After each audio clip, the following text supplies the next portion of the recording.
안녕하세요. 백두산 금융연구소의 백두산입니다. 4월 13일 목요일 오후 3시 37분입니다.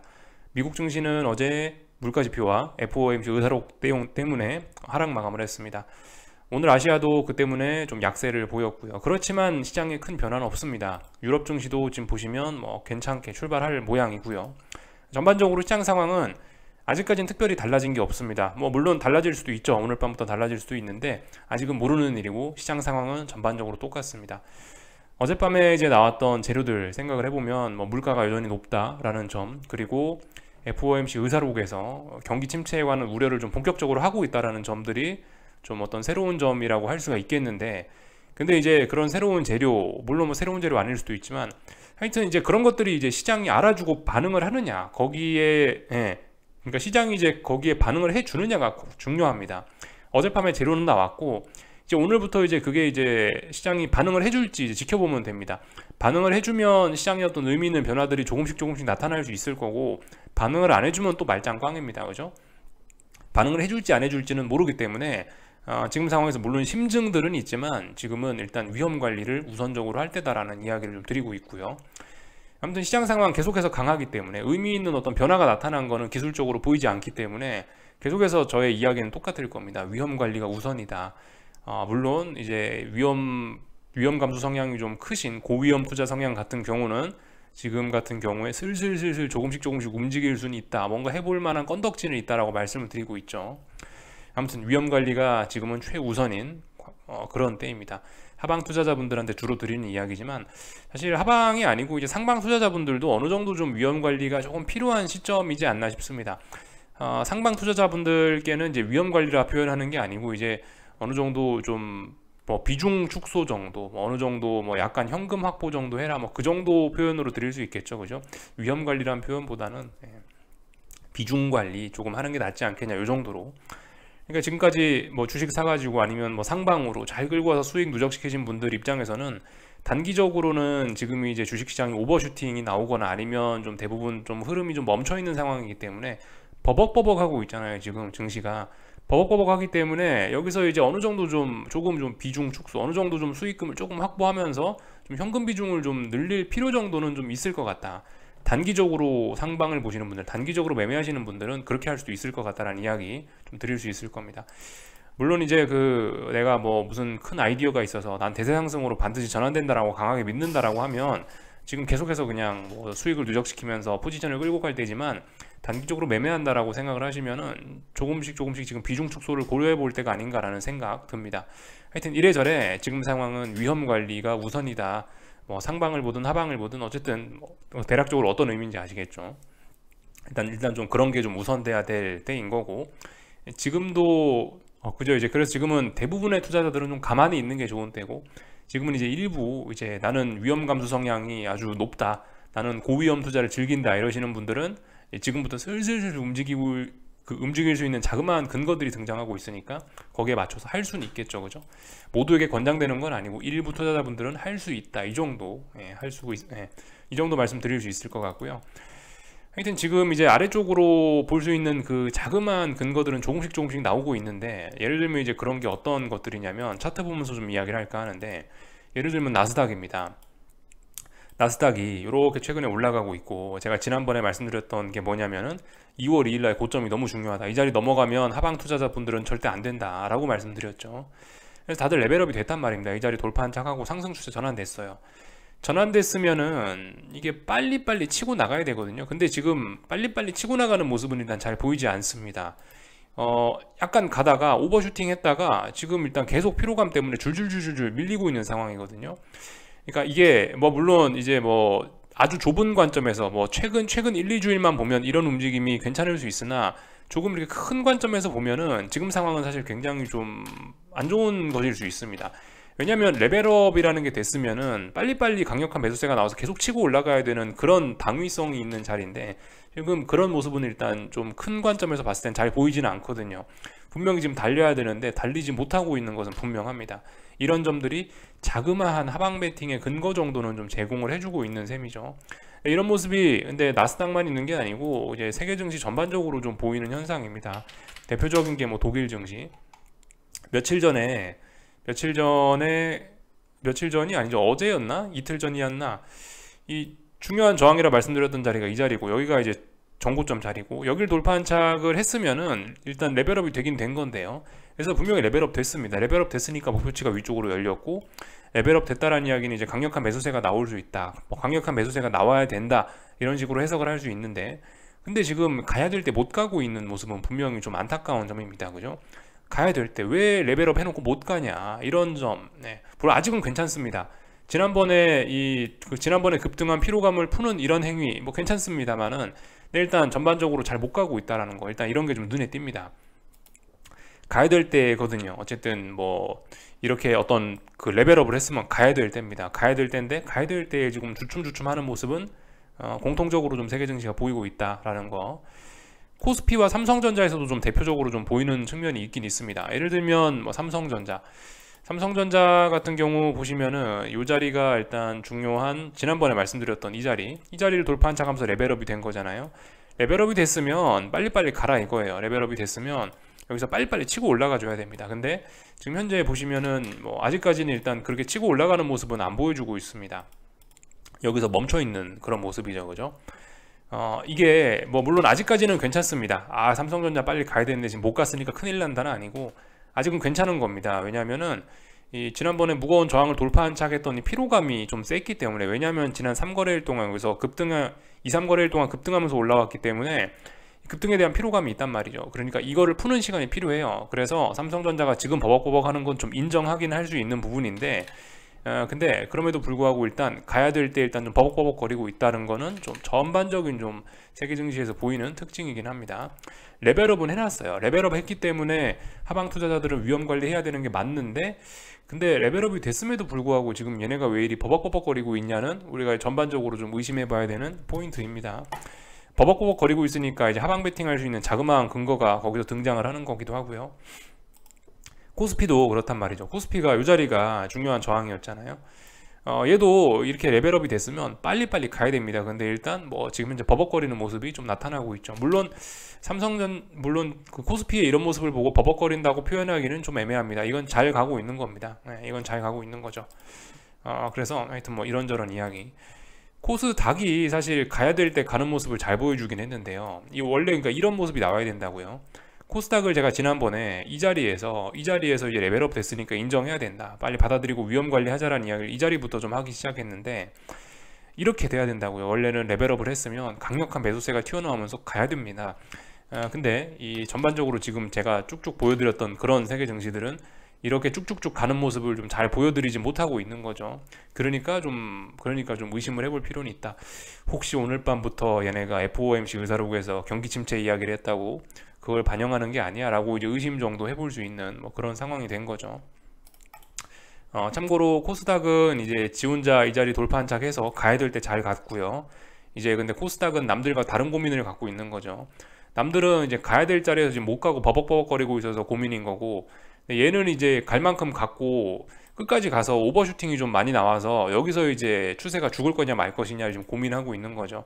이 코스피, 뭐 나스닥, 뭐 이런 친구들과는 아예 차원이 다른 고민을 하고 있는 거라고 생각을 하시면 되겠습니다. 뭐 이런 이야기를 좀 해봤고요. 참고로 지금 이제 전 세계에서 가장 뭐 약체, 뭐 물론 가장 약체는 아닐 수 있는데 S&P는 그래도 아직 여유롭게 저항을 못 넘고 있죠. 여유롭게. S&P는 분명히 모양이 다르긴 합니다. 아직도 여기 전고점 자리, 이런 저항 자리에 걸려가지고 못 넘어가고 있긴 합니다. 얘가 일단 그래서 뭐 차트적으로 보면 어떤 이런 뭐 기술적인 측면에서 보면 좀 많이 서운한 모습을 좀 보이고 있는 거죠. 그래서 뭐 전반적인 이야기들 한번 쭉 해봤습니다. 오늘 있었던 일들 좀 다른 것들도 좀 살펴볼까 하는데요.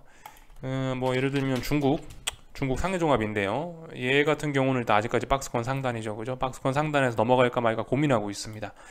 넘어갈지 안 넘어갈지 모릅니다. 그죠? 못 넘어가면 다시 박스권 안쪽으로 목표치는 아래까지 열리게 될 겁니다. 뭐 이 정도 보시면 될 것 같고요. 위안화도 그래요. 위안화도 보시면 이렇게 아직까지 뭐 박스권 이런 모습입니다. 그래서 특별히 할 말은 없는 그런 상황이죠. 그러니까 지금 엄청 눈치 보고 있는 거예요. 그죠? 중국 증시. 근데 아무튼 이 중국 증시건 뭐건 일단 하여튼 전 세계 증시에는 어떤 미국의 뭐 경기 침체 우려나 이런 거는 전혀, 은행 위기나 이런 거는 전혀 반영되지 않고 있다. 단지 이제 얘네들은 경기 침체 우려 이런 거보다도 오직 유동성에 대한 기대감 이런 거는 많이 반영을 하고 있다. 그것만 주구장창 반영을 해놨다라고 생각을 하시면 좋을 것 같습니다.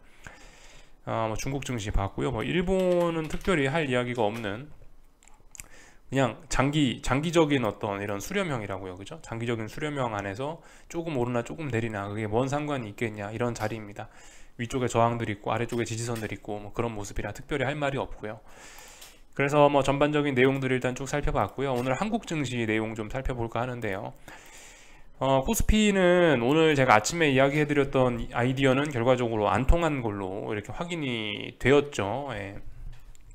코스피가 오늘 그래도 양봉이더라도 하락 마감을 하면은 그래도 야 여기 어딘가에 작은 저항이 있다라고 이야기할 수 있는데 장막판에 갑자기 이게 시장이 치고 올라오면서 장대 양봉으로 결국 마감을 해버렸단 말이죠. 양봉으로 마감을 했기 때문에 결과적으로 뭐 어떤 저항 누적이나 이런 이야기는 할 수 없게 된 거고 잘 올라가고 있다 이런 이야기 한마디 해주면 되게 생겼습니다. 그래서 아무런 변화 없다. 한국 증시의 독주는 계속되고 있다. 이렇게 보시면 될 것 같습니다. 그래서 한동안 이 피곤했던 코스닥이 지금 쉬고 있고 이제 코스피로 매수세가 옮겨와가고 지가 이제 달려가고 있죠. 그래서 코스피와 코스닥이 이렇게 한 번씩 공을 주고받으면서 이렇게 순환매로 이렇게 한 번씩 골고루 이렇게 시장이 올라가고 있는 계속 그런 그림입니다. 그래서 아직까지는 뭐 의미 있는 매도세 이런 건 없다. 그래서 계속해서 말씀드리지만은 이 위험 관리가 우선인 때다라고요. 코스피는 자그마한 하방을 볼 만한 근거도 일단 보이지 않습니다. 그렇지만 코스닥은 자그마한 근거 정도는 있죠. 위쪽에 어딘가에 못 넘어가 있었고 또 그리고 이 오버슈팅의 정도에서 봤을 때 코스피가 오버슈팅 한 거에 비하면 코스닥의 오버슈팅은 정말 좀 센 편이라고 볼 수가 있기 때문에 코스닥은 어쨌든 그죠, 좀 주의해서 볼 필요가 있지 않겠나. 아래쪽으로 전환될 가능성도 뭐 충분히 좀 해봐야 되지 그런 고민도 좀 해봐야 되지 않겠나 싶긴 합니다. 하여튼 위쪽에 저항들이 얘는 누적이 되어 있고 뭐 그런 상황이니까. 근데 얘도 약한 저항이죠. 약한 저항이라 가지고 하여튼 뭐 그렇습니다. 지금은 계속해서 말씀드리지만 뭐 위험 관리할 때다 요런 이야기.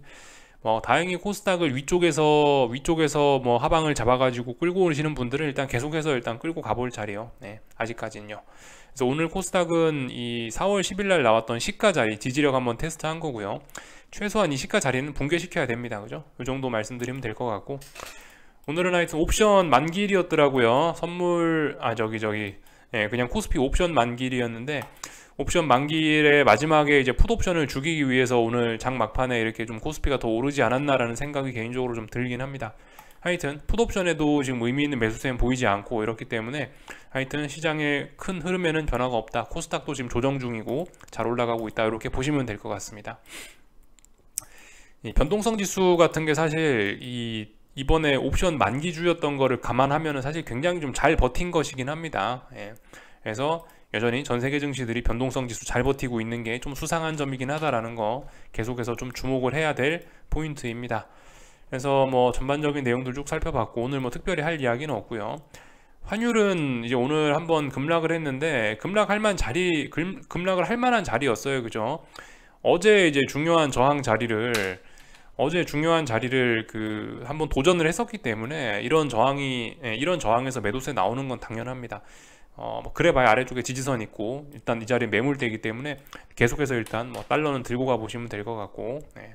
하여튼 뭐 특별히 할 말은 없습니다. 그래서 일단 뭐 계속 뭐 관망할 자리 뭐 이렇게 보면 될 것 같습니다. 하여튼 위험 관리 우선이고요. 그죠? 아래쪽으로 볼 수 있는 근거들은 아직까지 코스피는 잘 안 보이고 코스피는 없고, 아래쪽으로 볼 수 있는 근거 에코프로 친구들은 뭐 조금 있긴 하죠. 그죠? 하이닉스도 아래쪽으로 보자면 아래쪽으로 볼 수 있는 근거들은 충분히 있죠. 뭐 이런 것들. 하여튼 강한 놈은 강하다고 봐주시면 되고 약한 놈은 약하다고 봐주시고 거기에 맞게 이제 대응을 하시면 되겠습니다. 그래서 한국 증시 좀 간단하게 살펴봤고요. 오늘 밤에는 이제 무슨 이벤트가 있냐, 뭐 사실 특별한 건 없습니다. 오늘 밤에도요. 오늘 밤에 물론 여러 가지 지표들이 발표가 되긴 하는데 뭐 그다지 시장에 영향을 미칠 것 같지는 않습니다. PPI라고 생산자 물가 지표 발표가 되고 이니셜 잡리스 클레임이라고 고용 지표들 발표가 되긴 하는데 글쎄요, 뭐 어떻게 반응할지는 솔직히 뭐 저도 잘 모르겠고, 제 생각에 이제 오늘 밤에 미국 증시의 숙제는 그거일 것 같아요. 어제 FOMC 의사록이 좀 굉장히 늦은 시간에 공개가 된 측면이 있습니다. 그러니까 미국의 FOMC 관련된 이벤트들은 꼭 미국장 막판 한 2시간쯤 전에 발표가 되거든요. 이렇게 FOMC 회의도 그렇고 의사록 공개도 그렇고. 그래서 항상 숙제를 좀 남겨놓는다라고 저는 보고 있습니다. 이 한 2시간 전에 어떤 발표가 나다 보니까 2시간 만에 저 FOMC 의사록 공개를 다 반영할 수 있겠냐, 이제 이런 생각이 좀 있는데요. 그래서 이제 어제 다 반영하지 못했던 그런 부분이 있을 텐데, 이제 그런 것들을 이제 오늘 시장에서 이제 검증을 하겠죠. 이제 어제 의사록 공개를 어떻게 받아들여야 되냐, 우리 경기 침체를 반영해야 되냐, 이런 부분을 굉장히 많이 고민을 하겠죠. 이제 오늘 그런 부분으로 좀 보시면 되겠고, 그 와중에 말씀드렸던 뭐 이니셜 잡리스 클레임이나 PPI나 이런 지표들이 이제 조금씩 영향을 미칠 수도 있겠죠. 그죠? 뭐이 정도. 그래서 일단 뭐 당분간은 일단 금요일 밤까지는 이제 특별한 이벤트 없다라고 생각하시면 될 것 같습니다. 금요일 밤에는 이제 미국 은행주들의 실적이 발표가 되는데, 은행주들의 실적이 평상시에는 안 중요할 수 있으나 지금은 이제 은행 위기가 이제 부각되는 시기이기 때문에 은행주들의 어떤 실적 발표는 중요하게 시장에 영향을 미칠 수 있겠죠. 그래서 그런 부분을 좀 지켜보시면 될 것 같습니다. 뭐 기술적으로는 할 말 없습니다. 박스권, S&P, 나스닥 둘 다 박스권이라 할 말이 없고요. 단지 이제 그 지난번에 있었던 일들을 좀 가만 좀 생각을 해보면 혹시 또 이런 흐름이 반복되는 게 아닌가. 지난번에 S&P가 좀 나스닥에 비해서 유달리 약했던 이런 구간들이 있었거든요. 유달리 약했던 구간들이 있었는데 왜 S&P가 나스닥에 비해 약한지는 우리가 알 수가 없다라고 제가 그때 이야기를 해드렸는데, 그때쯤 이제 은행 위기가 탁 터지면서 이렇게 S&P가 급락을 했던 거거든요. 지금 지금 또 S&P가 보시면 차트상으로 해서 나스닥보다 최근 몇 달간 흐름이 약합니다. 최근 한두 달 흐름이 보면 벌써 나스닥은 이 위에 여기 있는 전고점 자리 돌파한 짝에서 저 위에 있는데 나스닥은 약하거든요. 또 다른 어떤 은행에 대한 부담감을, 은행에 대한 어떤 우리가 알지 못하는 그런 부담감이 있어서 이렇게 비리비리하는 게 아닌가? 그래서 여기 못 넘는 게 아닌가라는 의심 정도는 해볼 수 있다라는 거 한번 좀 말씀을 드려봤고요.